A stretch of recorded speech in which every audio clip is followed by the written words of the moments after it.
Hai, ketemu lagi sama saya Calvin di Awareness Podcast. Upaya menjaga asa, merawat kesadaran. Dan kita masih bareng sama Profesor Dr. Danis Suara, Rektor UKI. Pak Danis, ketemu lagi. Ya, Jangan senang bosan. ketemu lagi Mas. Ya, kita kemarin udah ngobrol-ngobrol ya soal bagaimana kurikulum Kurikulum ya. di perguruan tinggi terkait dengan Gen Z. Ya, betul Mas. Nah, kalau ngomong kurikulum sebetulnya nggak bisa lepas atau dalam perguruan tinggi atau di mana saja di dunia pendidikan mesti tidak lepas dari tenaga pengajarnya ya. Dosennya. Dosennya dalam hal ini. Pak Danis, apakah dengan perubahan kurikulum para dosen juga mengalami perubahan cara ngajar? Jadi yang pertama, dosen sekarang pasti beda dengan dosen zaman dulu. Apa beda yang paling signifikan? Kalau dosen dulu kan cuma ngajar aja. Kalau sekarang kita tridharma. Mengajar juga, meneliti juga, dan melakukan pengabdian masyarakat juga. Oke. Ya, jadi 3 hal yang pasti lebih berat daripada yang dulu ya. Pembelajaran pun kita juga tentunya dengan cara yang beda-beda. Nah, tapi yang lebih penting lagi adalah bagaimana kita menjadi dosen atau memiliki dosen yang tentunya bisa berinteraksi dengan baik dengan mahasiswa. Jadi bukan lagi satu arah, tapi harus 2 arah. Antara mahasiswa dan dosen juga saling berinteraksi. Kemudian juga dosen ini tentunya harus memiliki rekognisi di luar. Jadi bukan jago kandang. Ya, sehingga Kalau itu yang dulu ya. Betul. Jadi kalau sekarang dia diakui nggak di luar, seperti itu. Katakanlah misalnya, ya karena saya home base-nya di Fakultas Hukum, misalnya dia juga sebagai advokat. Tapi ya advokatnya gimana? Cukup sukses nggak? Seperti itu. Jadi kita harus memperlihatkan juga kita di luar sukses, baru kesuksesan itu kita bawa ke dalam. Itu rekognisinya. Jadi tentunya gayanya beda, otomatis juga kualitasnya berbeda. Kita harus melengkapi diri kita sedemikian rupa, termasuk juga kemampuan untuk bisa bergaul, kemampuan juga untuk bisa berkolaborasi dengan banyak orang, sehingga anak-anak kita juga mengikuti, paling tidak kemampuan kita termasuk juga misalnya harus memiliki kemampuan bernegosiasi, bermediasi, ya itu tentunya semuanya dengan strategi-strategi yang baik yang sebenarnya bisa diajarkan juga. Tapi kita nggak hanya sekedar bicara, kita juga memiliki pengalaman itu, otomatis sebagai praktisi juga. Ya. Ada pembagian ngajar mesti sekian persen apa segala macam atau itu berjalan begitu saja? Ya, kalau mengajar mengenai persentase sih semuanya bisa kita serahkan kepada dosen yang bersangkutan. Hanya memang ada fakultas tertentu seperti vokasi. Fakultas vokasi itu karena memang dia harus memiliki kekuatan juga sebagai praktisi. Jadi bahkan mereka itu diisi oleh 70% praktisi dan 30%-nya itu yang murni akademik, gitu. Ya teori-teori. Sementara ilmu-ilmu yang lain sedapat mungkin juga diisi oleh kedua kombinasi ini. Bahkan ada dalam satu diri itu dia selain sebagai akademisi, sebagai praktisi juga. Dan ternyata dalam prakteknya itu juga mengangkat dia punya value sendiri. Di luaran itu, misalnya dia buka praktek dokter, tapi dia juga akademisi. Itu pasti memberi value tambahan. Pak Danis, belok sedikit ya. Ini dari ini belokannya rada banyak, tapi ini sekarang beloknya sedikit dulu. Apakah sekarang ini prodi-prodi vokasi itu lebih diminati? Iya. Prodi-prodi ini otomatis memang ada orang kan tentunya hidup dengan gaya yang beda-beda. Betul. Kita berkeinginan seperti apa. Ada yang misalnya punya anak 3, 1 mesti jadi dokter, 1 mesti jadi seperti gitu ya. Tapi ada juga yang yang paling penting mereka siap pakai gitu. Kemudian langsung bisa dapat pekerjaan. Nah vokasi ini harus memang menghasilkan betul-betul manusia-manusia yang benar-benar siap pakai. Itu memiliki ketangguhan dalam dirinya sendiri. Ya kalau seperti di UKI kita ada fisioterapi, keperawatan, analisis keuangan, ya pajak, itu yang benar-benar pokoknya praktisi. Nggak terlalu bicara soal teori, nggak bicara soal penelitian dan sebagainya. Mereka langsung aja bisa mengerjakan, bisa berpraktek. Jadi lebih banyak pada praktiknya ya nanti Prakteknya aja, kuliahnya ya. iya. Nah itu agak repot juga memang, karena 70% kan dari praktisi dosennya. Sementara sebenarnya dosen-dosen yang praktisi itu, maaf kata, itu value-nya lebih tinggi. Otomatis pasti lebih banyak, lebih bayarannya lebih mahal dong. Iya, iya, iya. Sementara kemampuan daripada mahasiswa vokasi itu daya belinya rendah. Jadi kalau misalnya kita kasih yang uang kuliahnya tinggi, ya kesian mereka juga. Jadi tapi itu bagian daripada social responsibility kita. Memang yang dibutuhkan itu ya kita siapkan. Itu kan tujuan pendidikan tinggi bukan cari untung sebetulnya. Betul. Tapi bagaimana kita memenuhi kebutuhan dari masyarakat dan juga kebutuhan daripada negara.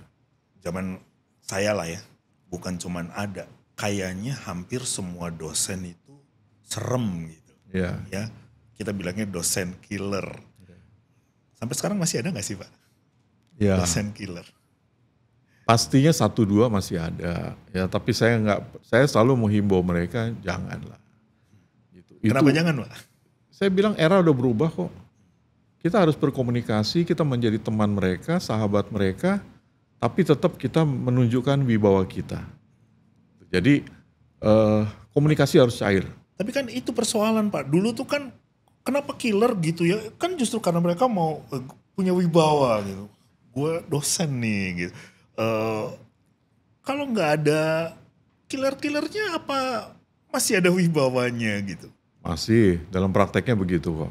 Jadi kalau misalnya mahasiswa itu justru mengagumi cara seorang dosen untuk berkomunikasi dengan baik. Ada kalanya dia harus keras, ada kalanya dia ditarik ulurnya harus ada. Iya, iya, iya. Gitu. Tentunya nggak bisa lembek terus. Ya sama seperti kita berhubungan dengan anak kita kan juga begitu. Kita harus mampu tarik ulur. Ada kalanya kita tegas, ada kalanya keras, tapi ada kalanya juga kita bisa berkomunikasi dengan cara yang lebih lembut. Di UKI khususnya. Ya. Ya karena Pak Danis di UKI. Apakah ada semacam upaya secara khusus dari pihak sekolah, dari pihak perguruan tinggi untuk nge-treat dosen-dosen yang mungkin Bapak sebagai rektor tahu lalu dari masukan mahasiswa, nih killer nih dosennya gitu ya, lalu ada treatment untuk mereka supaya bisa lebih seperti yang tadi Bapak sampaikan, atau itu terserah di dosen-dosennya?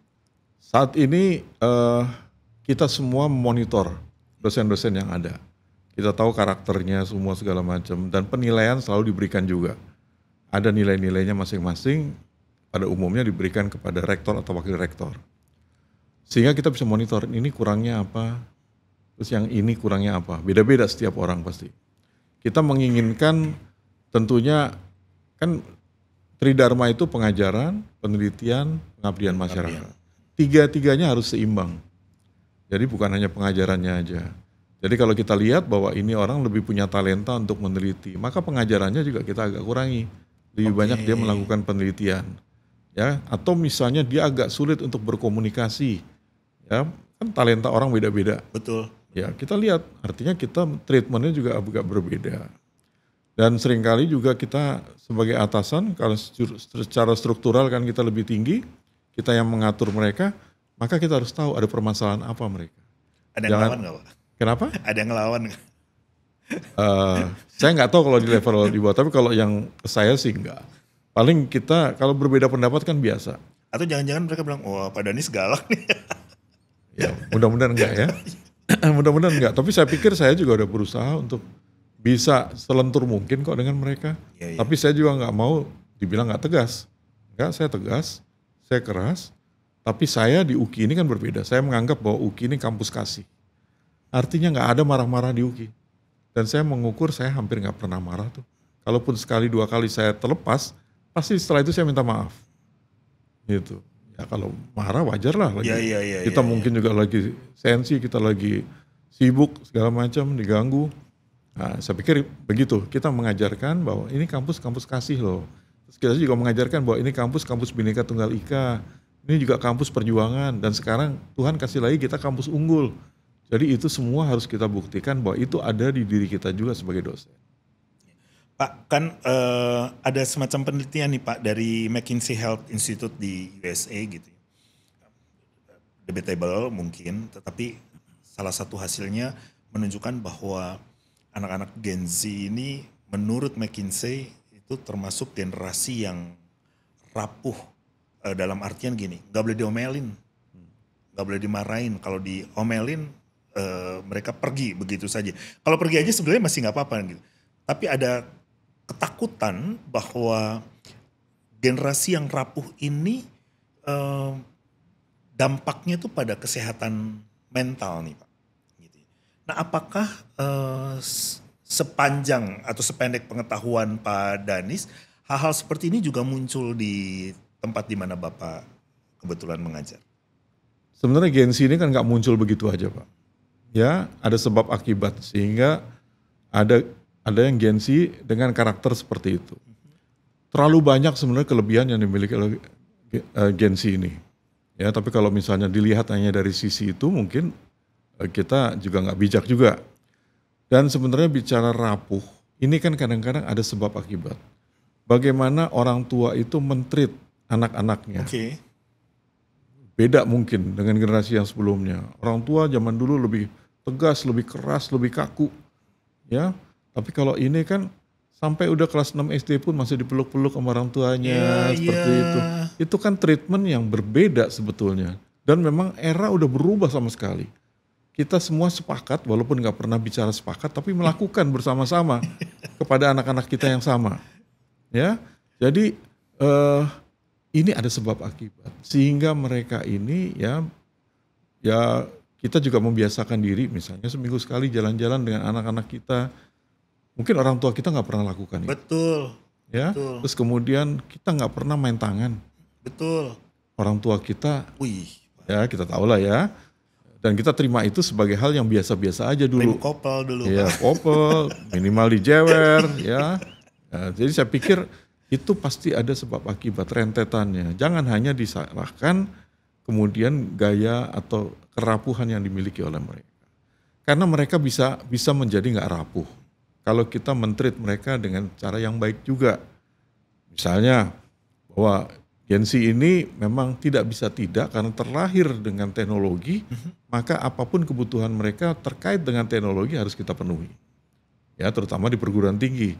Gak ada alasan di perguruan tinggi itu wifi-nya gak ada misalnya. Oke. Kemudian juga sarprasnya kan agak gak fair juga kalau misalnya bagi yang mampu mereka bisa berkomunikasi dengan iPad, sementara perpustakaan kita nggak menyiapkan itu. Minimal ada komputer yang for free bisa dimanfaatkan oleh mereka. Dengan demikian mereka bisa fighting spiritnya pun akan muncul. Tapi kalau mereka nggak punya, mereka merasa kayak orang paling sedih sedunia, gitu kan? Gara-gara semua udah hebat dengan teknologi, sementara mereka Nggak bisa apa-apa. handphone pun cuman yang model-model begitulah ya. Iya. Jadi itu yang kita harus turun tangan juga untuk memfasilitasi mereka. Kemudian juga itu mau tidak mau, karena mereka di posisi Gen Z yang memang harus melakukan prestasi, tapi memiliki, ibaratnya kalau kita mau perang, kan mesti punya senjata yang cukup bagus juga, nggak bisa perang terus kayak zaman dulu. Betul. Kalau zaman dulu kan perang pakai keris, pakai apa, nggak bisa. Bambu runcing misalnya nggak bisa. Gitu. Jadi memang karena sudah ada pergeseran yang luar biasa, dan kita secara tidak langsung sebagai orang tua juga mensepakati itu. Itu zaman dulu saya masih kelas 1, kelas 2 SD udah nggak pernah lagi dipeluk-peluk sama ibu saya. Kalau sekarang kelas 6 SD kepalanya dicul-cul segala macam kan. Buat saya ya itu mungkin salah satu penyebabnya. Tapi kan kita lakukan secara bersama-sama. Iya. Apa yang dilakukan? Saya juga nggak mau bilang bahwa ini keliru gitu ya Pak ya. Tetap kan kalau dibilang keliru, masa orang tua sayang sama anak keliru. Tentu kita tidak di situ. Tetapi bahwa apa yang dilakukan ini kemudian berdampak pada anak-anak, pada Gen Z, dan itu muncul di dalam kehidupan di kampus juga gitu. Ada dua sebetulnya di sini yang saya mau Pak Danis sampaikan. Yang pertama, apakah di UKI khususnya itu ada dosen-dosen yang usianya mendekati generasi ini jadi gapnya nggak terlalu besar. Lalu terhadap dosen-dosen yang katakanlah masih secara usia banyak gitu ya dan gapnya agak besar. Bagaimana relasinya gitu Pak dengan Gen Z ini? Sekarang ini memang terjadi percepatan pembentukan dosen, Oke. pembentukan diri dosen. Sekarang anak-anak umur 23 tahun udah S2. Anak-anak umur 26, 27 tahun udah S3. Ya. Wow. Mungkin Udah dia nggak ngapa-ngapain lagi tuh Pak ya, pokoknya sekolah gitu. iya, begitu ya. Oke. Jadi karena apa? Kalau misalnya dia berhenti di S1, terus dia secara materi juga belum butuh-butuh amat. Mungkin orang tuanya bisa, atau mungkin omnya bisa, atau bahkan beasiswa pun siap kok. Gitu. Dan pertarungan di antara perguruan tinggi jumlahnya 4.500 itu mengharuskan mereka jemput bola. Kalau ada bibit unggul, kemudian punya masalah hanya masalah biaya pendidikan, pasti akan diupayakan dengan segala macam cara. Gitu. Pokoknya bisa dapetin dulu Pokoknya nih. bisa. Nah pada saat dia sudah jadi barang jadi, dia kan usianya juga masih Gen Z ini. Sama. Sebenarnya gayanya antara dosennya dengan mahasiswanya sama bahkan. Gapnya Gitu. kecil gitu ya. Iya, gapnya kecil, modelnya sama. Apalagi karena rentang waktunya sampai 24 tahun nih. 20 tahunan. Iya. 20 tahunan. Jadi selisih itu menyebabkan ada dosennya, ada mahasiswanya. Nah disitulah sebenarnya peran kita untuk bisa membuat dosen-dosen yang dari Gen Z ini memiliki karakter sesuai dengan harapan perguruan tinggi. Oke. Gitu. Jadi ada beberapa kekurangan misalnya di Gen Z ini. Salah satunya adalah kalau misalnya dibilang gayanya manja, itu kan karena kita juga anak, kalau saya lihat juga misalnya yang SD segala macam, dia udah telat waktunya segala macam, dia lagi nyiapin pakai kaos kaki disuapin sama ibunya. Padahal udah umurnya udah kelas 5 SD, kelas 6 SD. Ini kebiasaan, bahkan mungkin di SMP juga masih seperti itu. Masih dikepangin lah segala macam. Ini kan Saya terbiasa. lihat ada teman SMA, anaknya SMA dia masih antar makan buat anaknya. Iya, betul. Bahkan juga pada saat kita acara penerimaan mahasiswa baru juga ada begitu. Orang Yang tuanya masih orang temenin. tuanya masih nemenin, terus kemudian minta izin sama panitia masukin makanan segala macam. Itulah tipikal daripada orang tua di zaman kita, zaman now, gitu ya. Sehingga anak-anaknya produknya seperti itu. Tapi bukan berarti mereka nggak baik. Dia punya kelebihan di tempat lain yang menurut saya itu kelebihan yang luar biasa. Gitu. Nggak ada lagi perguruan tinggi nggak perlu menyiapkan teknologi buat mereka, nggak perlu menyiapkan lagi yang namanya bahasa. Mereka bisa dengan sendirinya. Itu di Gen Z ya. Terus kemudian mereka punya kelebihan pasti kreativitas, inovasi. Kalau di generasi yang lama melakukan inovasi itu takut-takut. Jadi berpikir out of the box takut. Kalau mereka nggak pernah takut. Bisa begini kok, lebih simpel begini kok, kenapa mesti begitu? Seperti itu. Nah itu Pak, yang tadi ya terhadap para dosen yang kebetulan gapnya besar nih ya. Pernah nggak Pak ada semacam keluhan dari mereka gitu? Aduh susah nih gue nih ngajar anak-anak nih gitu. Frustrasi juga mungkin mereka gitu. Saya kira keluhan itu banyak ya, banyak sekali.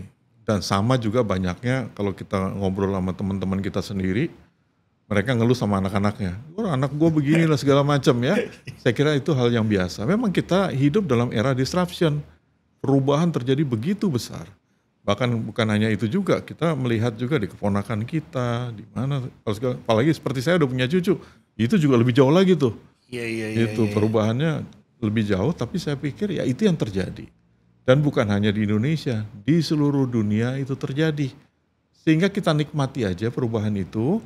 Yang paling penting kita tetap bisa melakukan tugas kita, mempersiapkan generasi muda ini menjadi lebih baik daripada generasi kita. Oke, Pak. Bagaimana menurut Pak Danis para dosen bisa menciptakan suasana belajar ini? Jadi di satu pihak sama-sama nyaman, mahasiswanya nyaman, nggak ketemu dosen killer, dosennya nyaman karena mahasiswanya aktif gitu. Pada saat yang sama tadi tuh tetap ada ketegasan, tetap ada kejelasan, batasan-batasannya juga tahu. Sebab kadang-kadang kan anak-anak Gen Z ini rada nggak peduli dengan urusan batasan. Salah satu caranya adalah kita harus mempersiapkan pada saat kita mau mengajar, pertama topiknya.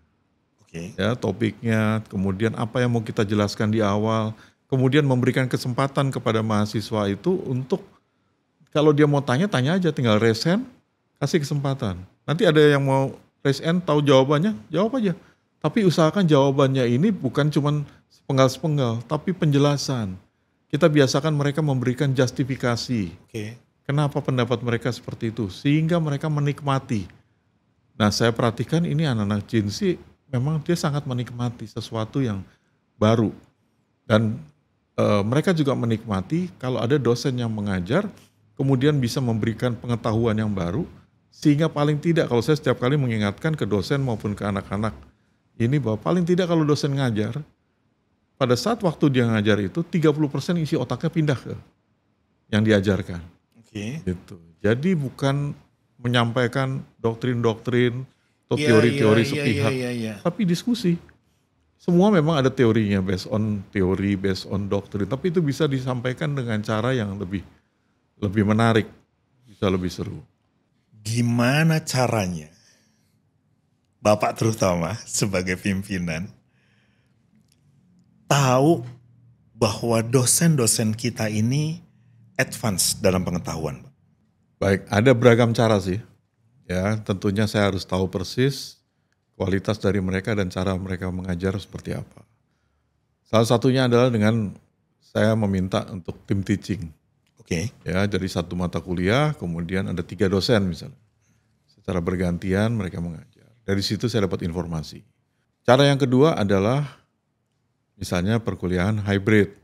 Karena dengan perkuliahan hybrid, tentunya kalau misalnya menggunakan fasilitas Zoom meeting misalnya, kita bisa lihat. Kita bisa bahkan kita bisa merekam ya aktivitas tersebut. Jadi ketahuan lah ya. Kalau ini rada-rada. Jadi ketahuan lah. Karena buat kita ini sangat penting. Peran dosen itu luar biasa. Ya bukan berarti harus pintar, enggak juga. Yang paling penting dia bisa membawakan. Sorry Pak, masa sih dosen nggak harus pintar Pak? Nggak harus pintar, yang penting cerdik. Oh, iya. Ya, yang penting cerdas. Oke, iya. Pintar sama cerdas beda. Ya betul. Ya.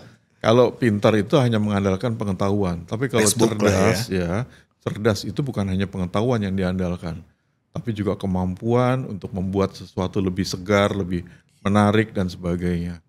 Dan dari situ saya langsung tahu masing-masing orang. Ya bahkan juga saya pernah dilaporkan lah macam-macam, ada yang ketiduran lah dosennya segala macam. Itu pernah terjadi. Tapi buat saya itu penting sekali dan mutlak. Nah, jadi jangan sampai informasi seperti itu justru datang langsung dari mahasiswa ke saya atau ke wakil rektor yang membawahi dosen-dosen tersebut. Kenapa aku bertanya soal advance para dosen gitu? Ya. Pak, dulu mungkin Pak Danis juga mengalami di era Orde Baru lah khususnya. Itu kan kita tahu tuh dosen-dosen materinya tuh diamat-amati, ada intel-intelnya lah. Iya. Sehingga ada materi-materi yang tidak boleh. Kalau sekarang ini kan kayaknya materi itu kan bebas. Anak-anak kita bisa tahu dari mana saja gitu ya. Nah, kalau kemudian mereka nggak advance tentu sayang. Nah terkait dengan itu apakah di UKI sendiri khususnya ada semacam pembatasan terhadap materi ajarnya? Untuk mata kuliah tertentu kita dibatasi dengan kurikulum yang ada, yang diberikan oleh Dikti. Tapi isinya, kontennya itu kita bisa kreatif mengisinya. Para dosen itu. Dan dosen itu tentunya wajib juga membuat bahan ajar, buku bahan ajar. Tapi juga ada buku yang lebih detail lagi, yaitu buku pembelajaran. Oke. Jadi kuliah pertama apa yang disampaikan, kuliah kedua, tiga, keempat. Dan setiap perkuliahan itu apa yang akan ditanyakan ke mahasiswa itu ada 1, 2. Jadi kita memang akhirnya tinggal menyampaikannya ya kreatif aja. Jangan terpaku dengan materi yang sudah yang ada. Dibuat gitu. Betul. Kemudian juga sebetulnya setiap dosen itu kan punya kewajiban juga untuk membuat buku yang sifatnya referensi. Kemudian ada juga buku monograf. Dari situ kita juga bisa lihat, karena itu kan semua dicetak oleh UKI Press. Oh oke. Sehingga tahu persis gitu, oh ini masih normal, ini normal. Kan kita harus mendeteksi juga, kita nggak tahu. Ada semacam QC berarti Pak? Iya, pastinya ada Terhadap QC. Ya, terutama yang di bahan pembelajaran itu. Itu ada QC-nya. Tapi kalau yang lainnya kan paling nggak misalnya ada dosen, misalnya mata kuliah apa ya, terorisme. Itu kan hal yang positif untuk disampaikan juga. Tapi kan sensitif juga tuh Pak. Betul, makanya dari buku referensi yang dihasilkan pun kan kita bisa monitor isi kepalanya dosen ini apa. Itu oh ya memang masih positif karena ini sifatnya pengetahuan yang harus diketahui oleh mahasiswa misalnya hubungan internasional. Dia wajib tahu seperti itu. Oke.